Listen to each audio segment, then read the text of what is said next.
Pueden bajar la mano, por favor. En estos momentos ya iniciamos la grabación del espacio. Listo. Entonces, para los que no me conocen, mi nombre es Amalia Argüelles, soy educadora del colegio desde junio del año pasado. El año pasado estaba acompañando a bachillerato y este año estoy en primaria hasta grado cuarto. Mi nombre es Sacet Arias, yo soy orientadora de quinto hasta grado 11. El año pasado también he tenido los cursos de primaria, pero este año estaré en bachillerato. Pues el día de hoy y pues iniciamos una serie de charlas eh, para hablar de los protocolos que tenemos desde orientación, que es importante que los papitos y pues toda la comunidad sepan. El día de hoy empezaremos la presentación haciéndoles saber cuáles son los protocolos, cuáles son las leyes detrás de esto y hablando del primer protocolo, el cual pues se trabaja mucho acá en el colegio. Listo, entonces, el directorio de protocolos tiene aproximadamente más, bueno, creo que son 19 protocolos, pero solo, digamos que por medio del consejo de padres e incluso por los grupos que tienen los profes, se ha hecho extensiva una invitación donde se relacionan las fechas y la hora en la cual se van a discutir los protocolos. Hoy vamos a discutir o vamos a hablar un poco del protocolo de negligencia, pero también vamos a hacer como una introducción para que tengan esos puntos como claves. ¿Y por qué vamos a hacer esa introducción? Porque nos ha pasado en el ejercicio de nuestro rol que nos hemos encontrado como con esas dudas. Entonces vamos a iniciar por el rol del docente orientador.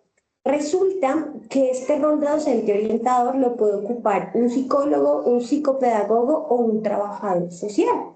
Y pues eso es independiente. La información es independiente al producto o a las funciones que debamos ejecutar, por lo cual nosotros solo orientamos los procesos, prevenimos situaciones, activamos la ruta, pero no somos una entidad prestadora de servicios salud, es decir, nosotros no podemos atender en crisis, ni diagnosticar, ni dar terapia tampoco, por lo cual escuchamos entonces y no indagamos en las situaciones particulares. Siempre se le dice al estudiante, cuénteme, hábleme, relate de forma escrita, pero no entramos en las situaciones puntuales, al menos que el estudiante por voluntad propia lo quiera hacer. ¿Por qué? Porque no somos una entidad judicial ni una entidad de salud. Insisto en que nuestro rol es orientar y activar la ruta.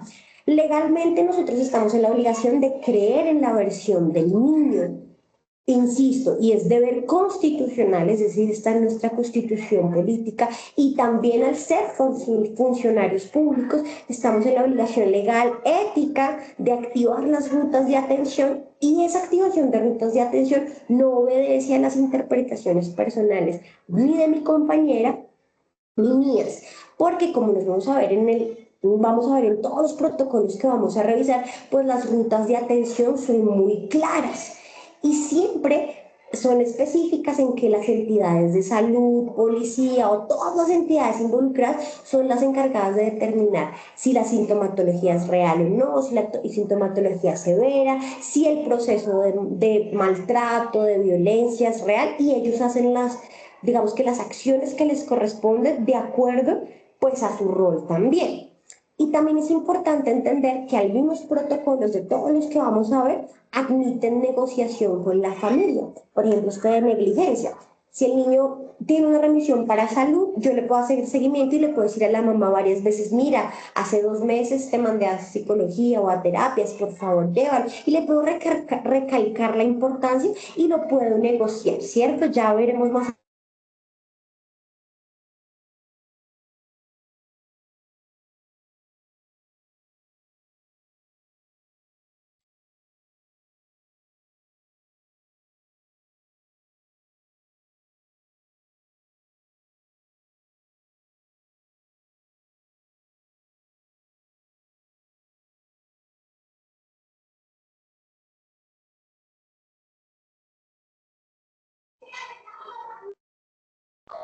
Ya, creo que ya volvió el internet, perdón. Entonces, les estaba diciendo, legalmente hay unos protocolos que admiten una negociación y otros que no, y que incluso nos estamos en la obligación de avisar a la familia porque esos protocolos, como los veremos puntualmente, pueden correr riesgo la integridad de alguno de los miembros de nuestra comunidad. Entonces, no somos entidad judicial, no somos entidad prestadora de salud. Por eso, cuando alguien le reclama, bueno, y la orientadora, cuántas terapias ha tenido con el niño? Pues no tenemos terapias porque en este rol no somos psicólogas, somos orientadoras escolares, ¿vale? Ni somos una entidad judicial. Eso significa que cuando el niño viene y, profe, si uno le preguntó, profe, ¿usted le creyó? Profe, sí, sí, porque la ley me dice que le tengo que creer a este niño. Nosotros no tomamos decisiones de credibilidad, si es verdad o es mentira, porque no es nuestro rol. Y de nosotras tampoco depende el manejo que le den las otras entidades. Es decir, nosotros, como lo vamos a ver en los protocolos puntuales, lo que hacemos es remitir a ICBF, a policía, bueno, según corresponda, eso depende de cada protocolo. Pero ya el comisario, el defensor de familia, el policía que maneje el proceso, pues tiene un manejo ajeno a nosotros. Y eso no depende de nosotros. Y pues ese manejo interno de cada entidad depende de cada entidad. ¿Vale? ¿Qué es el directorio de protocolos? Entonces, miren, ese directorio de protocolos ustedes lo pueden buscar por internet, ustedes ponen directorio de protocolos de atención integral, Secretaría de Educación, y es un libro de más de 300 páginas que se permite bajar en digital y tiene todas las definiciones y todas las rutas. Ojo aquí, porque ese directorio de protocolos nace desde la creación de la ley 1620. Y la ley 1620 lo que hizo fue regular el manejo de la convivencia escolar. Entonces define acciones de prevención, de atención y de seguimiento. Y en ese documento que vamos a empezar a revisar, pues hay 3 apartados muy importantes. El primero es que nombra las entidades que están o que trabajamos conjuntamente para cuidar y velar por el desarrollo integral de nuestros chiquitines menores de edad y pues de su desarrollo integral, cuidado y protección. Porque bueno, la ley también es clara en que todos somos corresponsables de ese cuidado, entonces no solo la escuela, sino la familia, la policía, el Estado, salud, ¿vale?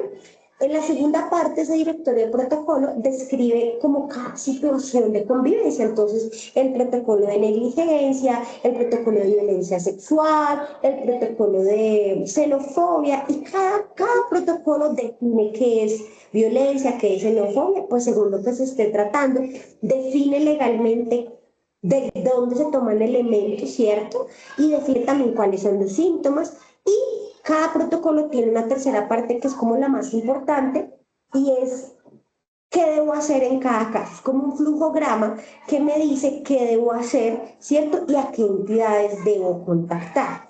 Es importante que tengan en cuenta que esas entidades se actualizan muy seguido. Y entonces, por ejemplo, el año pasado, antepasado, nos dijeron, miren, comisaría de familia solo va a atender violencia física y bienestar familiar va a atender violencia sexual. Pero entonces ya después nos dijeron, no, si hay violencia física con un niño, con él dentro del hogar, pero que la familia involucra al niño, ya es de ICBF. Y entonces a veces ese tema del manejo de las instituciones cambia por la organización que tiene cada institución. De hecho, el protocolo no demora en salir una versión mucho más actualizada. ¿Listo?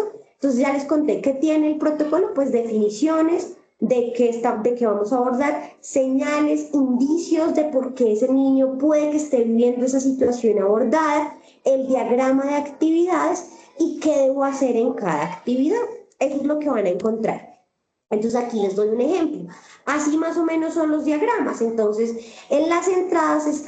generalmente en las entradas está de qué forma el colegio se dio cuenta de la situación.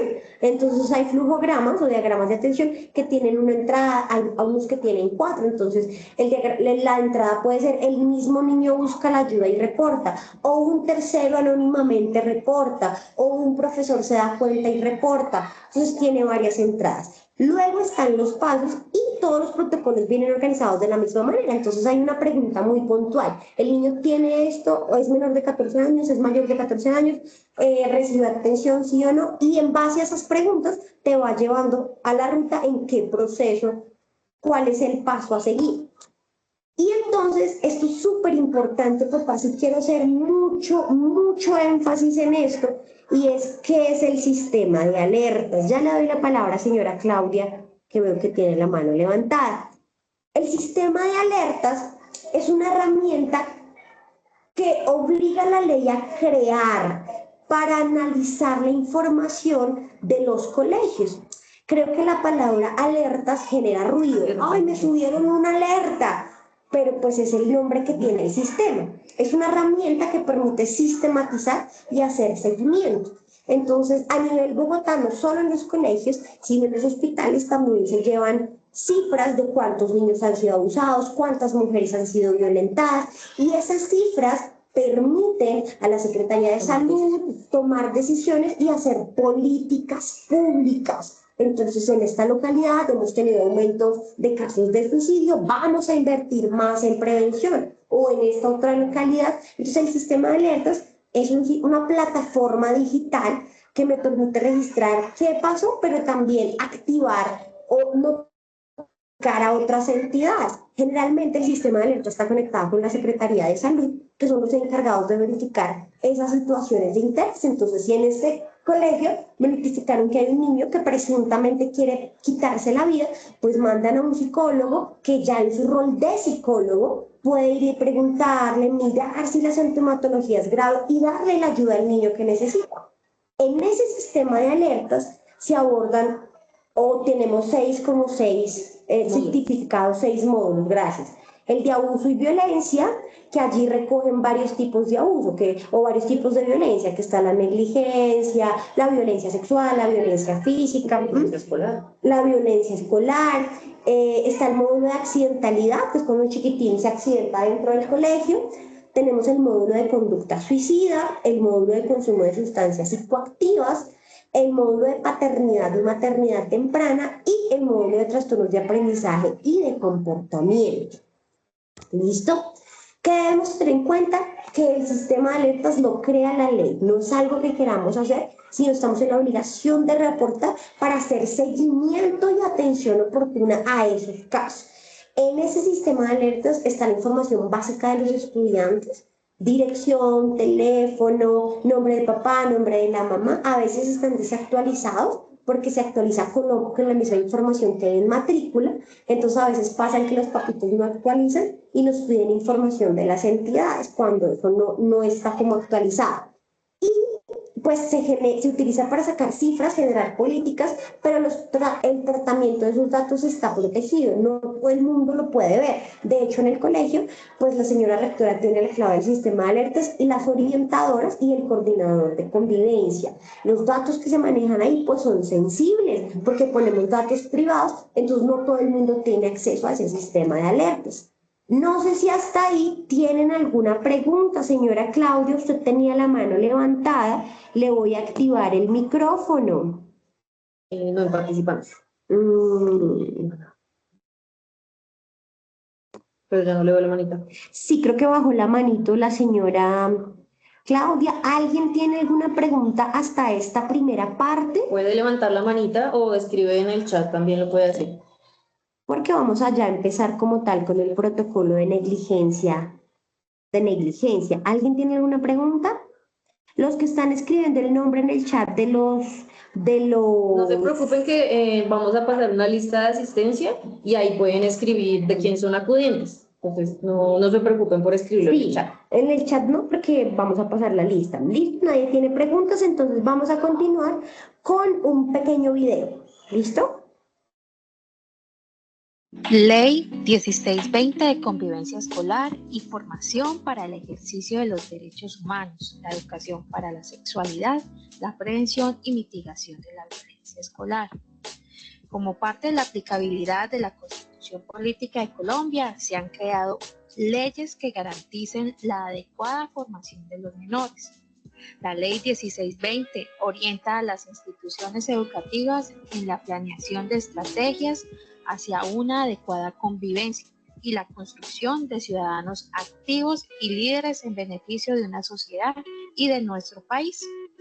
Los padres de familia, como primeros responsables de la formación de sus hijos, les amerita el conocimiento de las normas que les rigen, tanto a los padres como a los menores en formación, para ejercer su rol de manera adecuada, pensando en el futuro ideal de sus hijos. En la Ley 1620 se ofrecen las pautas a seguir en la institución, entre ellas las rutas de atención integral para la convivencia escolar. ¿Qué son estas rutas? Son los procesos o protocolos que deben seguir las entidades e instituciones involucradas, convirtiéndose en una respuesta integral a la realidad de la escuela en temas relacionados con la convivencia y el ejercicio de los derechos humanos, sexuales y reproductivos, para que los establecimientos logren una formación de sujetos activos de derechos, un reconocimiento e inclusión genuina de la comunidad educativa, transformación de políticas y prácticas, mejoramiento del clima escolar, donde nacen de las leyes y el decreto encargados de promover, promocionar, atender, prevenir y dar seguimiento a las situaciones de violencia escolar. Componentes de la ruta de atención. Promoción. Acciones que provocan que algo suceda. Prevención. Preparación y disposición que se hace anticipadamente para evitar un riesgo. Atención.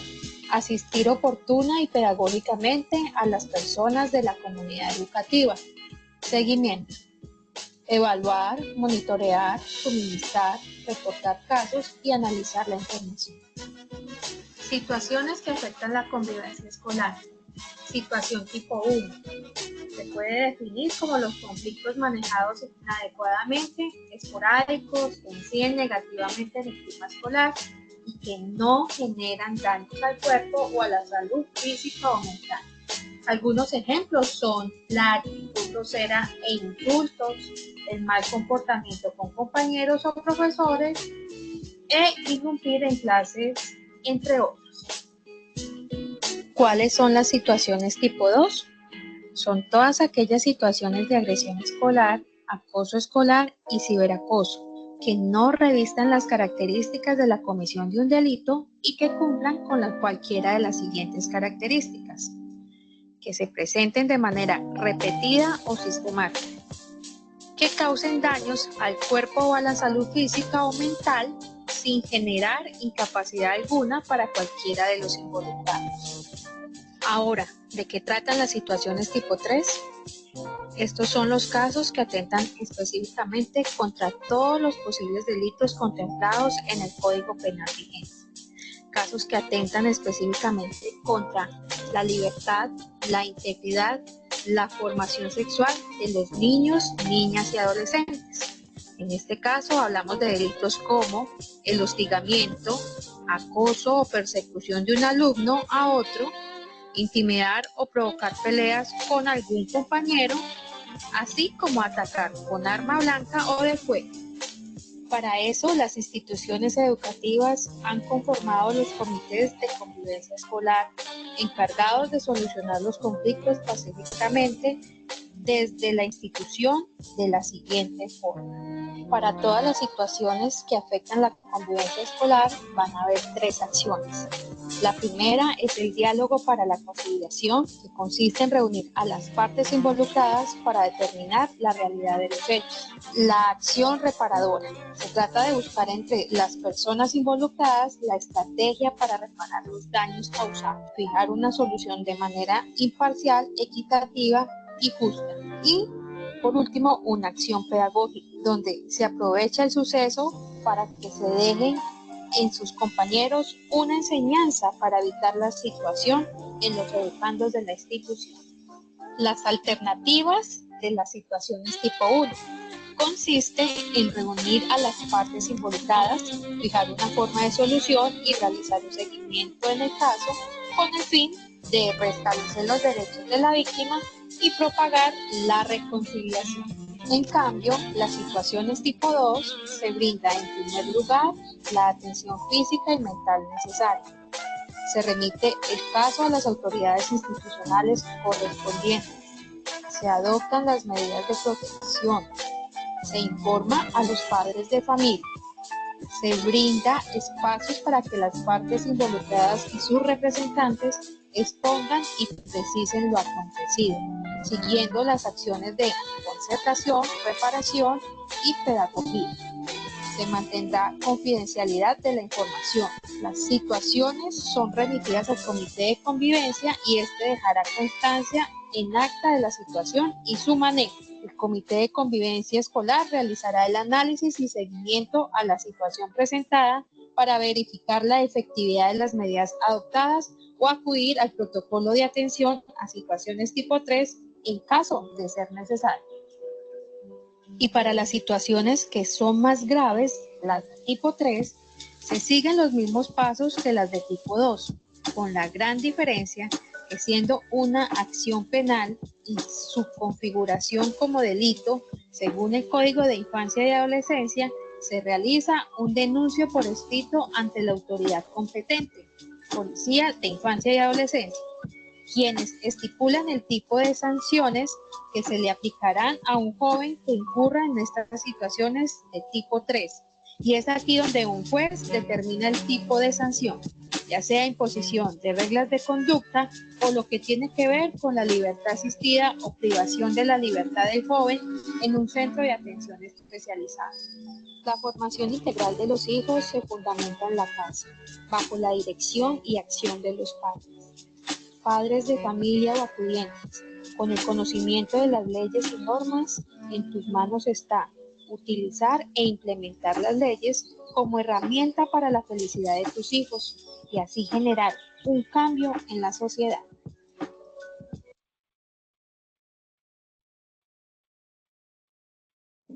Bueno, entonces la ley contempla entonces las faltas y tipo de situaciones que pueden llevar a una falta y que tienen una sanción, por ejemplo, problemas entre los chicos, agresiones, y eso a veces puede llegar a la activación de algunos protocolos. Pero esa misma ley, así como especifica los tipos de situaciones y qué debemos hacer o qué sanciones se pueden tener, también especifican las situaciones que posiblemente pueden llegar o pueden ser un descriptor de una vulneración a derechos en los niños, niñas y adolescentes, que los protocolos entran ahí. Los protocolos entran en donde hay una presunta vulneración, pero se puede dar en el proceso de convivencia, para que no se me confunda. Entonces, las faltas tipo 1, tipo 2 y tipo 3 describen como faltas, situaciones que hay que hacer seguimiento a convivencia, ¿cierto? Pero dentro de esas situaciones, ahí pueden haber situaciones que posiblemente, en las que posiblemente haya una vulneración y ese niño o esa niña es candidato o hay que verificar si se le puede activar o si se le debe activar alguno de los protocolos. ¿Listo?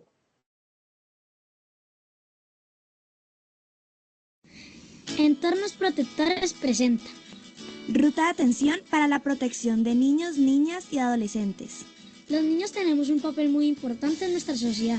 Sin embargo, en ciertas ocasiones nuestros derechos no son respetados.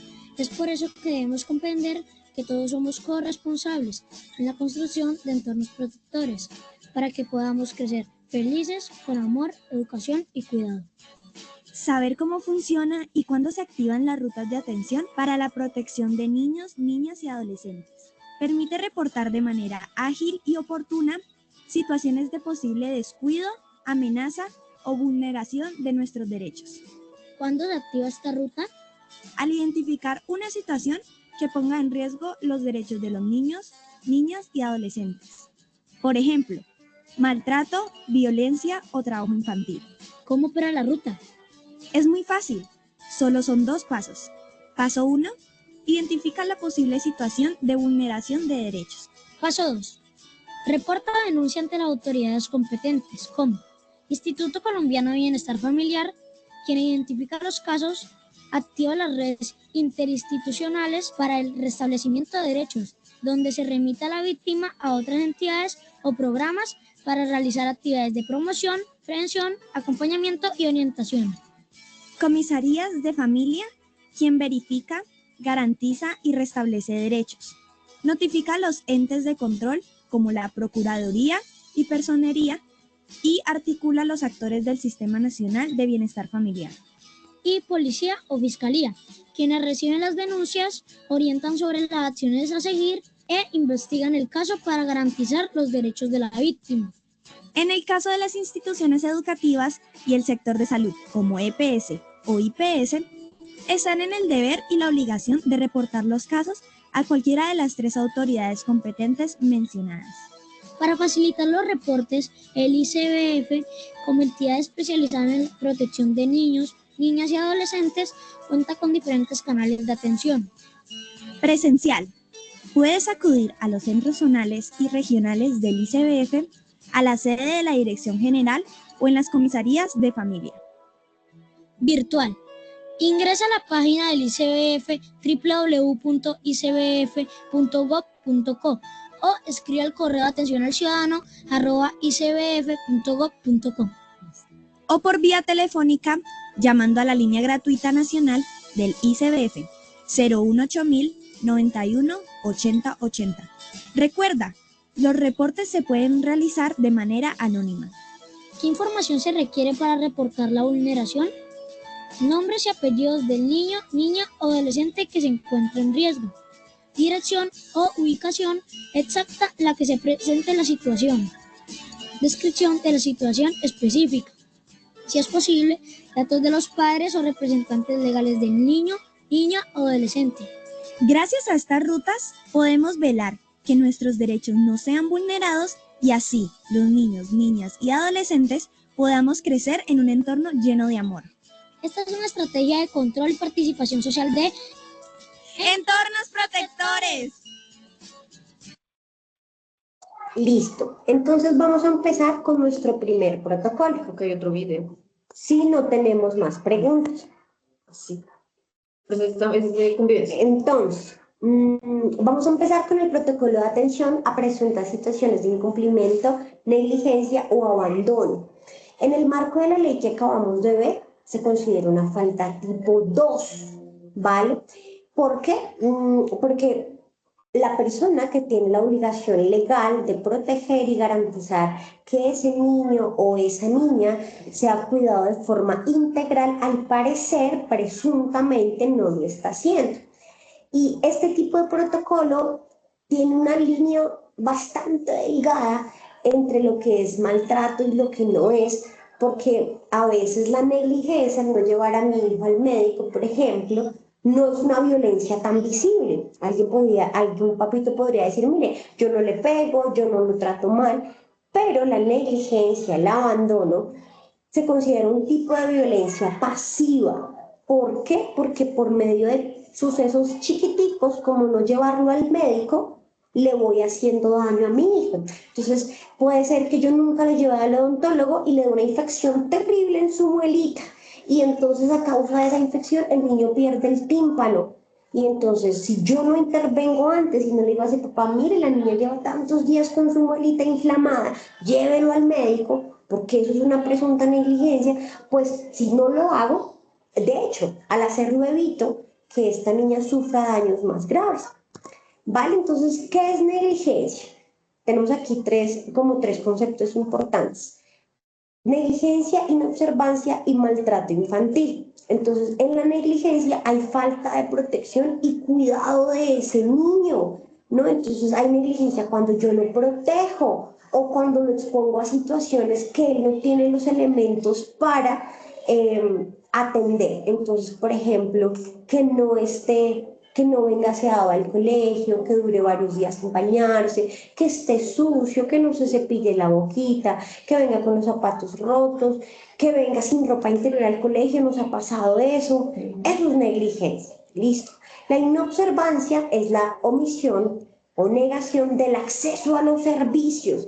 Entonces aquí entran los niños a los cuales el colegio le ha dado, por ejemplo, remisiones a salud. Oiga, mire, ese niño tiene aparentemente este diagnóstico, ¿no? Acuérdense lo que les explicaba al principio, y es que aquí nuestro rol no es ser psicólogo, y entonces yo veo posiblemente unos síntomas. Mire, de pronto ese niño tiene unos síntomas de TDAH o de autismo. Es su obligación, papá, llevarlo al médico, no solo porque yo se lo pida, sino porque ese niño, si tiene un diagnóstico, o esa niña necesita terapias y necesita que le den herramientas para abordar ese diagnóstico. Si yo le doy la remisión y el papá no cumple, ¿cierto? No me lo lleva, y claro, aquí entraríamos en el tema de, mire, no hay citas, mire, ¿cierto? Pero entonces damos tiempo, ¿no? 1 año, 6 meses, y no hay médico, pues eso sería una inobservancia, ¿listo? Y la otra definición importante tiene que ver con maltrato infantil. Sin embargo, quiero hacer una salvedad, y es que maltrato tiene un protocolo aparte. Entonces, en este protocolo solo se trata negligencia e inobservancia. Cuando hay maltrato, se activa un protocolo que vamos a ver también esta semana, que es el protocolo de presuntas situaciones de maltrato, porque es toda acción donde haya abuso, uso de la fuerza, uso de mi poder para humillar, generar violencia psicológica, emocional a ese niño. Pero ese no lo vamos a trabajar hoy, porque al ser tan extenso, ese tiene un protocolo aparte. Hoy solo vamos a ver el de negligencia. ¿Listo? Aquí ya empezamos entonces a mirar pues cuáles son las señales o indicios que nos pueden mostrar o lo puede mostrar alguien más que presuntamente se están teniendo situaciones de incumplimiento, de negligencia, de abandono por parte de la familia. Acá estos son muy puntuales, esto fue copiado y pegado del archivo, del PDF que nosotros manejamos. Entonces, cualquier persona que vea este tipo de señales, que vea este tipo de indicios, profesor, vecino, nosotras como orientadoras, tenemos el deber de activar el protocolo. Entonces, para que lo tengan presente, por ejemplo, el aspecto físico que está muy descuidado, esa higiene personal deficiente, que uno ve a los niños con las uñas largas, con las uñas llenas de mugre, con la ropita siempre sucia, que los niños presenten desórdenes alimenticios, un patrón de crecimiento deficiente, como que uno lo vea pues muy flaquito, muy bajito, pues algo está pasando en esa casa, ¿no? Síntomas físicos y dermatológicos desatendidos. A veces uno ve a los niños con esa dermatitis en la piel y ¿qué te pasó ahí? Como no te han llevado al médico. Inasistencias injustificadas en el establecimiento educativo. Algunas veces los papás, más que todo cuando están en bachillerato, no se dan cuenta que los niños no van al colegio, se quedan en la casa. Y entonces, ¿dónde está el rol de papá que está fijándose que el niño sí asista a la institución educativa? Manifestaciones emocionales de tristeza, retraimiento, baja autoestima.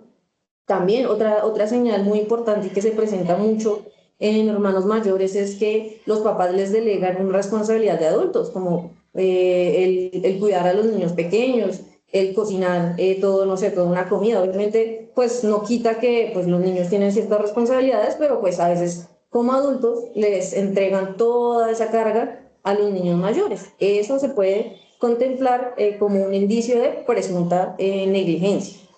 Falta de acompañamiento en situaciones relacionadas con procesos, con retrocesos en el proceso de desarrollo, que no los estén llevando al médico.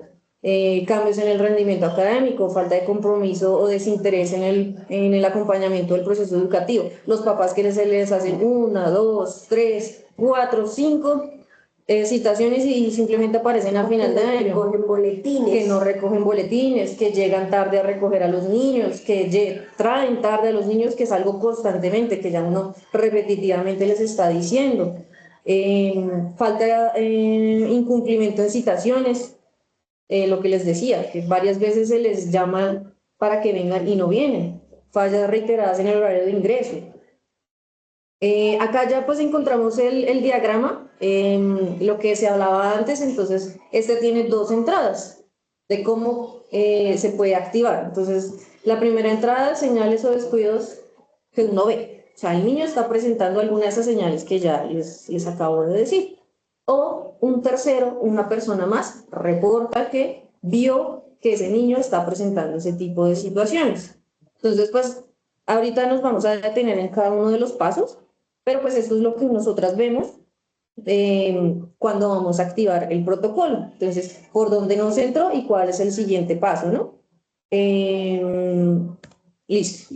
Para el caso 1, el niño o niña adolescente presenta señales de descuido o desatención. O sea, uno lo ve. Cualquier integrante tiene el deber de informar al rector, orientador, el que pues esté en el cargo para realizar esa acción, de que está pasando eso. Y no se debe de minimizar ni restar importancia a esa información. O sea, el que está reportando es el que lo está viendo, no tiene que simplemente hacerse el de la vista gorda, ni minimizar lo que está pasando ahí, tiene que reportarlo. sí, cualquier integrante de la comunidad educativa, el celador, el vecino, otro papá también, y lo puede hacer de forma anónima también, ¿no? No tiene que dejar sus datos de que no, yo soy la vecina o no soy, no, simplemente veas que yo he visto que este niño siempre lo dejan allá solito, o siempre lo veo paseando solo en la calle, como que sí. Y ahí entonces empezamos las actividades. La actividad 1 es identificar esas señales, esos indicios físicos. La actividad 2, pues ya nosotras nos sentamos a mirar qué es lo que está pasando ahí. ¿Cuáles son de esas señales? Como un checklist, como qué es lo que está presentando, ¿sí? No vamos a entrar a indagar tampoco si eso es verdad, si no es verdad, sino simplemente vamos a observar esos indicios. Para la actividad 3, 4 y 5 es contactar, notificar la situación a la familia, persona cuidadora de los niños para establecer acuerdos y realizar el seguimiento. Ahí es donde entra lo que dice mi compañera. Obviamente hay unos protocolos que nos indican que de una vez tenemos que llamar a ciertas entidades. Este sí nos admite con los papás, con los cuidadores, pues llamarle la atención y decirle, venga, esto está pasando, por favor, tiene que ir a tal lado, aquí el niño tiene que llegar así, tiene que recogerlo más temprano, póngale más atención, se llegan a acuerdos, se firman actas, ¿sí? Y como nosotras, nuestro rol ahí está es en verificar el cumplimiento de esas acciones acordadas. Hasta el momento no se ha puesto ninguna alerta, no se ha mandado pues el caso pues a alguna instancia que mande a verificar pues más profundamente estas acciones, pero pues sí, ya ese tipo de acuerdos O incumplen el compromiso. se incumplen esos compromisos, entonces ya nos toca empezar a reportar a las entidades que correspondan, ¿no? Al ICBF, a Comisaría de Familia, sí, pues a las demás entidades que ya empiezan a hacer su proceso particular, ¿vale?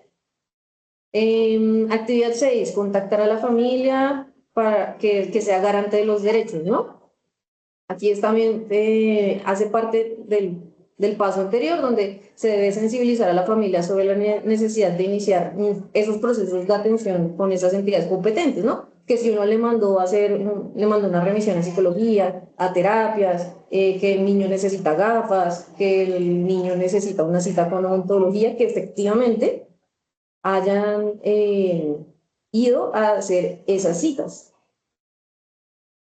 Y aquí en este paso, pues es importante aclararle al padre de familia que como los acuerdos no se cumplieron, porque ya hicimos los acuerdos y no se cumplieron en determinado tiempo, pues estamos en la obligación de remitir a las entidades competentes. Y entonces aquí viene lo que les decía al principio, no es un tema personal, no es un tema subjetivo, es un tema que está en el protocolo y me dice, mire usted, yo hace poco nos pasó con un caso, llevamos más de un año pidiéndole a una familia que lleve a unos niños al médico y los niños tienen deficiencia nutricional. Después de un año no tenemos soportes. ¿Es negligencia o no? No lo sabemos. Eso le corresponde a la autoridad administrativa. Lo que tenemos nosotros como escuela es un niño sin proceso médico hace un año. Entonces, en este paso es cuando se le dice a la mamita o al papito, mire, no ha funcionado nuestro proceso de negociación, hemos incumplido estos acuerdos y se remite pues a las entidades. En este caso, pues ya cuando se incumplen esos acuerdos, debemos de registrar ya el caso en el sistema de alertas, pues en el módulo de violencias ponemos ahí, pues negligencias, describimos cuántas veces nos reunimos, a dónde, a qué tipo de terapias o de cuestiones médicas los mandamos y los papás no cumplieron, desde hace cuánto se está presentando esa situación de que el niño viene sucio y no ha mejorado, ¿sí? Ahí describimos todo. Y al siguiente paso es elaborar entonces el reporte para remitir el caso al Centro Zonal de ICBF y al sector salud también. Bueno, ya en los anteriores pasos se ha remitido al sector salud, ¿no? Aunque es importante que el sistema de alertas como está conectado con la plataforma de salud, entonces cuando uno sube una alerta, así esa alerta no se reporte, por ejemplo, al CBF o a comisaría, igual la Secretaría de Salud hace una visita, pero esa visita no es punitiva, no es mala, sino va un psicólogo, un médico, visitan al niño y verifican que está bien. Y los papás se asustan mucho, pero en realidad Secretaría de Salud vas a verificar cómo puedo ayudar a ese niño para que esa situación que le esté pasando ya no le pase más y también sensibilizar a la familia. Entonces vamos a ver en algunos protocolos que algunos protocolos solo se sube alerta, en otros ya se notifica a ICBF y a otras entidades que son cosas diferentes. Sí, eso depende. Y bueno, esos ya son los últimos pasos. Cuando, bueno, ya se surten todos los demás pasos anteriores, entonces nosotras pues hacemos un seguimiento, ¿no? Venga, papito, después de que subimos la alerta, usted ya fue al médico, usted ya está viniendo más temprano, usted ya, sí, ya mejoró esas conductas que estaban pasando y nosotras dejamos nuevamente en el sistema ese reporte. Le damos a editar al reporte y escribimos lo que pasó, lo que hemos reencontrado.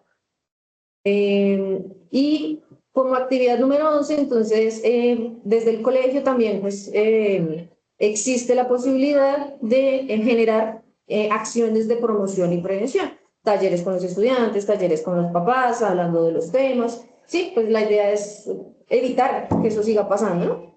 Como hacer esa conciencia de que pues eso pues es una violación a los derechos de los niños, entonces pues que hay que mejorar ese tipo de situaciones. Y ya, pues la actividad última es realizar el cierre del caso, cuando ya nos damos cuenta que no existe esa amenaza, esa vulneración de los derechos, ya las otras entidades hicieron todo su proceso, ustedes nos trajeron los reportes que fueron al médico, estamos viendo que están llegando temprano al colegio, a recogerlo, a dejarlo, que el niño está llegando limpio, que están asistiendo a todas las situaciones, pues nosotras cerramos el caso en el sistema de alertas. Y si se vuelve a presentar nuevamente, si vuelve otra vez la familia a tener ese tipo de comportamiento, se vuelven a identificar nuevamente esas señales, pues nuevamente hay que hacer ese reporte en el sistema de alertas, volver a empezar con el protocolo, hasta que otra vez pues, se resalzan las acciones. Finalmente, pues ese es el último paso. No sé si tienen alguna duda, pregunta. Espero que pues hayan puesto atención a los videos, a lo que hemos hablado. Ahorita les mandamos el formato. El coordinador ya lo envió. De asistencia. En este, pues, es un quiz para que lo llenen y pues eso les queda como asistencia. Si tienen alguna duda, pregunta, pueden levantar la mano y acá les damos la palabra. Recuerden entonces también que antes de Semana Santa queremos evacuar todos los protocolos, es decir, vamos a estar toda esta semana y la semana siguiente hasta el día jueves conectados en esta misma hora, de 11 a 12 del mediodía, abordando los protocolos específicos y las situaciones como puntuales que nos llevan a esa activación. ¿Alguna pregunta, alguna duda? Recuerden que les activamos el micrófono o el chat está habilitado. Gracias por su asistencia.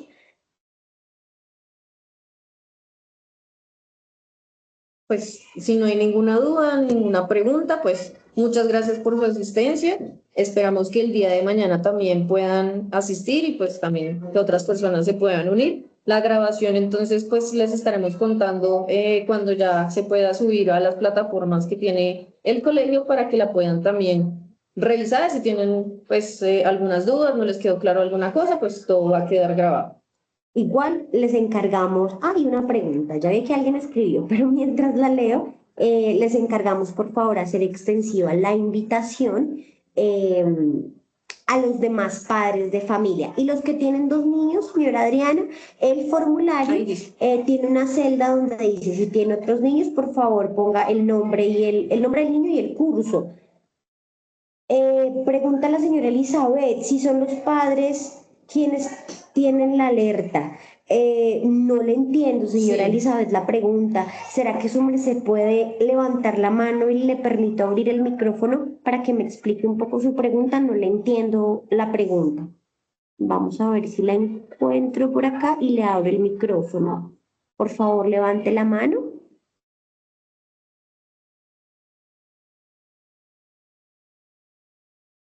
por ahí.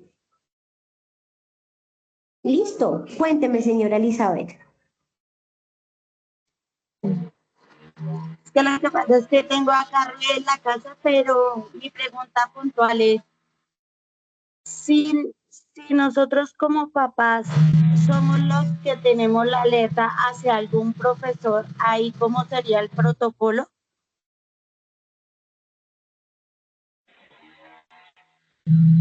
Bueno, a ver, en este tema, tema de convivencia, la invito a seguir el conducto regular.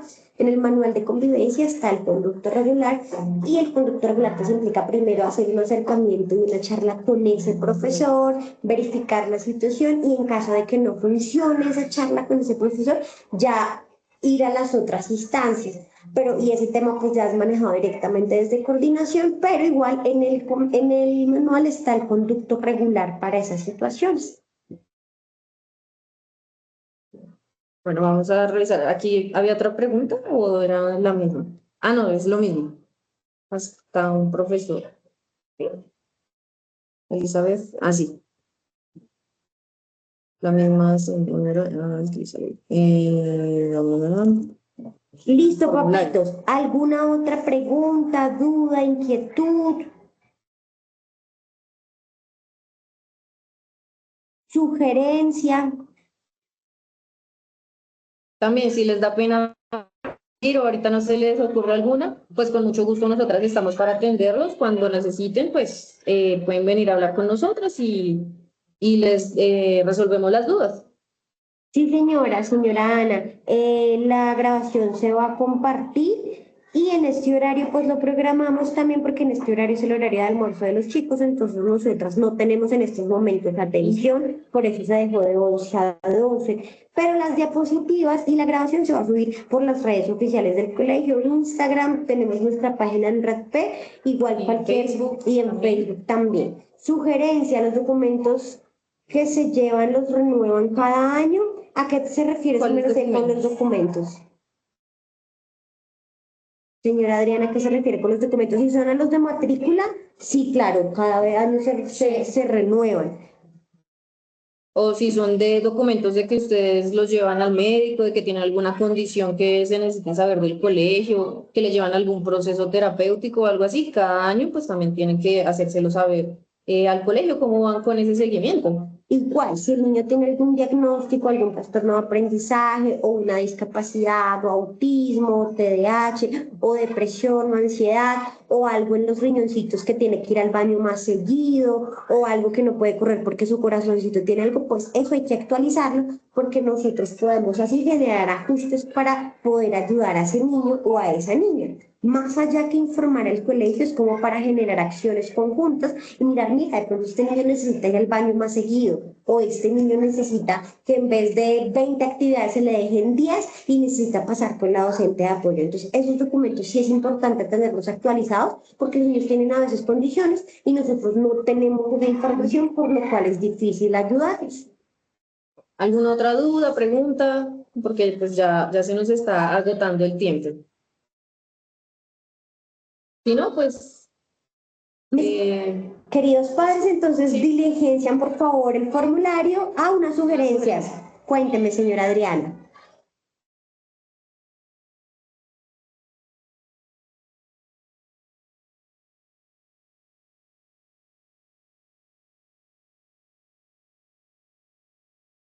Si quiere, señora Adriana, le activamos el micrófono para que le sea más fácil. Si quiere, levante la mano. Ah, sí, ya la abrió. Listo. No. Bueno, sí. Ya puede activar su micrófono, señora Adriana. Muchas gracias a las orientadoras. Buenas tardes. A mí me parece, pues, como modo sugerencia, quizás de pronto abordar el tema del uso de pantallas, sensibilizar a los padres sobre el tema, porque hay muchos niños que llevan celular al colegio y pues, digamos, ya exceden el uso de pantallas y pues eso también está afectando la salud mental en los niños. Entonces, sería chévere de pronto de quizás otra charla adicional o revisar el tema, sensibilizar a los padres, a los alumnos en los salones, como para que sepan lo del tema de las redes sociales. A mí me parece de pronto también un tema importante. Muchas gracias, doctores. Le regalamos el doctor. Claro que sí, señora. Sí, Muy buena sugerencia. muy buena sí. sugerencia. Pues por ahora vamos a como abordar los protocolos estas 2 semanas antes de Semana Santa y podemos pensarlo para una escuela de padres ya presencial venidera. La tendremos en cuenta. Muchísimas gracias a Bueno, ustedes muchas por la gracias. asistencia.